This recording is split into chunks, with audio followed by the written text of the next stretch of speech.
કે આ આદિવાસી ધારાસભ્યોને સમાજને ગુમરાહ કરવા માટે, સમાજને છેતરવા માટે આદિવાસી સમાજની અંદર એને રમકડું બનાવીને મૂકી દેવામાં આવ્યો છે। બીજું એક પ્રકારે આદિવાસી સમાજને છેતરવા માટે એક તરફ આ પાર્ટીના આદિવાસી ધારાસભ્યો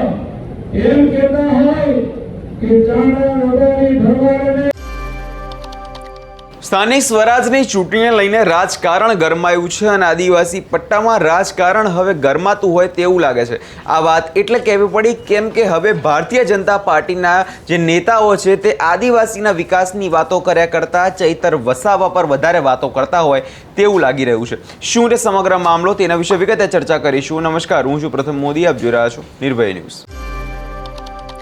સ્થાનિક સ્વરાજની ચૂંટણી પહેલા જો વાત કરવામાં આવે તો આદિવાસી પટ્ટો પહેલાથી જ રાજકારણનું અત્યારે જોવા જઈએ તો છેલ્લા ઘણા દિવસોથી કેન્દ્ર બિંદુ રહ્યું છે કેમ કે આદિવાસી પટ્ટામાં ખાસ કરીને હવે ભારતીય જનતા પાર્ટીના જે નેતાઓ છે ને મોટા નેતાઓ તે વધારે અવરજવર કરતા હોય તેવું લાગતું હોય છે। અને છોટા ઉદેપુરમાં જે બોડેલી છે તાલુકા, ત્યાં ગઈકાલે હર્ષભાઈ સંઘવી જે છે તે પહોંચ્યા હતા અને ત્યાં પહોંચીને હવે ભારતીય જનતા પાર્ટી અને અન્ય જે લોકો છે તેમણે હવે ચૈતર વસાવા પર પ્રહાર કરવાના શરૂ કરી દીધા। વાત એવી છે કે ગણપત વસાવા જે પૂર્વ કેન્દ્રીય મંત્રી છે અને તેમણે હવે ચૈતર વસાવા પર આકરા પ્રહારો કર્યા છે અને કહેવામાં એવું આવ્યું છે કે ચૈતર વસાવા તો આમ આદમી પાર્ટીનું રમકડું છે તેવી રીતે આમ આદમી પાર્ટી તેમને રમી રહી છે। સૌપ્રથમ સાંભળી લઈએ ગણપત વસાવાએ વધુમાં શું કહ્યું હતું।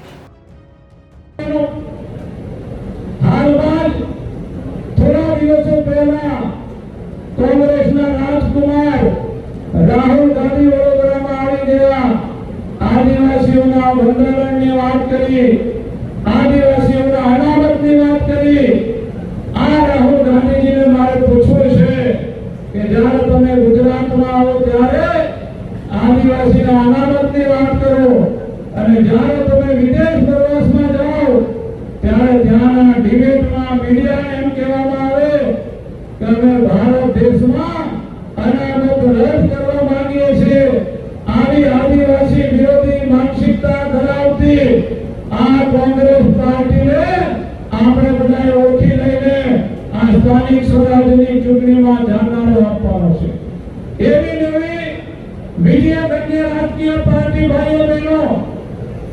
ઝાડવાળાની પાર્ટી આખા દેશમાં એક નંબરની જૂઠી અને એક નંબરની ચાલુ પાર્ટી હોય તો આ ઝાડવાળાની આમ આદમી પાર્ટી છે। મિત્રો, આદિવાસી સમાજને ગુમરાહ કરવા માટે અનેક પ્રકારના લોક લાલચ ગઈ વખતની ચૂંટણીમાં પણ આપ્યા હતા। આદિવાસીઓને મફત વીજળી આપીશું, આદિવાસી બહેનોને દર મહિને 3000 રૂપિયા આપીશું, યુવાનોને દર મહિને 1500 રૂપિયા આપીશું, આમ કહીને આદિવાસી સમાજને છેતરવાનો પ્રયત્ન કર્યો હતો। હવે નવું છેતરવાનું એમણે કારસ્તાન નક્કી કર્યું છે અને આપણા આદિવાસી ધારાસભ્ય, ડેડિયાપાડાના ધારાસભ્ય એમની પાસે બોલાવડાવે છે, એમના ખભા ઉપર બંદૂક રાખીને બોલે છે કે આદિવાસીઓનું અલગ રાજ્ય હોવું જોઈએ। તો ભાઈ, આટલા વર્ષોથી ગુજરાતમાં કેજરીવાલ અનેક વાર આવી ગયા, ઈશુદાન ગઢવી આમ આદમી પાર્ટીના અનેક વખત આદિવાસી વિસ્તારમાં પ્રવાસ કર્યો। મારે એમને પૂછવું છે કે કેજરીવાલની એક પણ જાહેર સભામાં, ઈશુદાનની એક પણ જાહેર સભામાં આદિવાસી રાજ્યનો ઉલ્લેખ પણ કરતા નથી। એનો મતલબ એ છે કે આ આદિવાસી ધારાસભ્યોને સમાજને ગુમરાહ કરવા માટે, સમાજને છેતરવા માટે આદિવાસી સમાજની અંદર એને રમકડું બનાવીને મૂકી દેવામાં આવ્યો છે। બીજું એક પ્રકારે આદિવાસી સમાજને છેતરવા માટે એક તરફ આ પાર્ટીના આદિવાસી ધારાસભ્યો એમ કહેતા હોય કે ચાણા રબારી ભરવાડને આદિવાસી સમાજની યાદીમાંથી બહાર મૂકો, બીજી તરફ એમના આમ આદમી પાર્ટીના પ્રમુખ ઈશુદાન ગઢવી એમ કહેતા હોય કે ચાણા રબારી ભરવાડને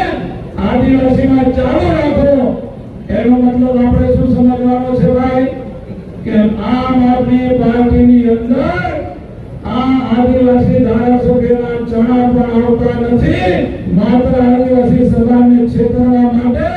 આપણી વચ્ચે આ લોકો એને મોકલે છે, એને તમે બરાબર ઓળખી લેજો. ત્યારે ભાઈઓ,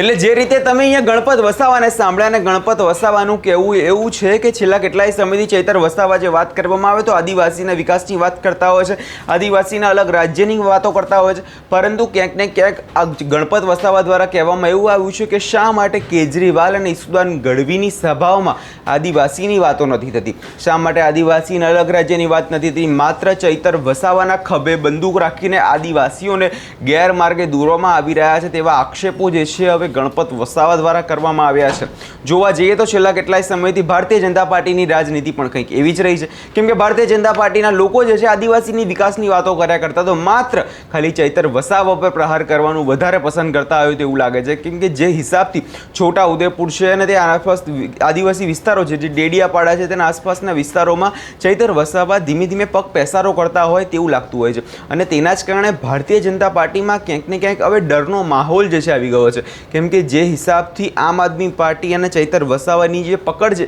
તે આદિવાસી પટ્ટામાં વધુ મજબૂત થઈ રહી છે, તે ક્યાંક ને ક્યાંક આગળના સમયમાં ભારતીય જનતા પાર્ટીના નેતાઓ માટે ચિંતાનો વિષય ના રહે, અને તેના જ કારણે હવે ભારતીય જનતા પાર્ટીના જે મોટા નેતાઓ છે જેમ કે હર્ષભાઈ સંઘવી છે, જગદીશભાઈ વિશ્વકર્મા છે, તે લોકો હવે આદિવાસી પટ્ટામાં આવી રહ્યા છે અને આમ આદમી પાર્ટી પર આકરા પ્રહારો કરતા હોય તેવું નજરે પડતું છે. આ વિષયને લઈને તમારો શું અભિપ્રાય છે અમને કમેન્ટ કરી ચોક્કસથી જણાવજો, અને અમારી ચેનલ નિર્ભય ન્યૂઝને લાઇક, શેર અને સબસ્ક્રાઈબ કરવાનું ભૂલશો નહીં.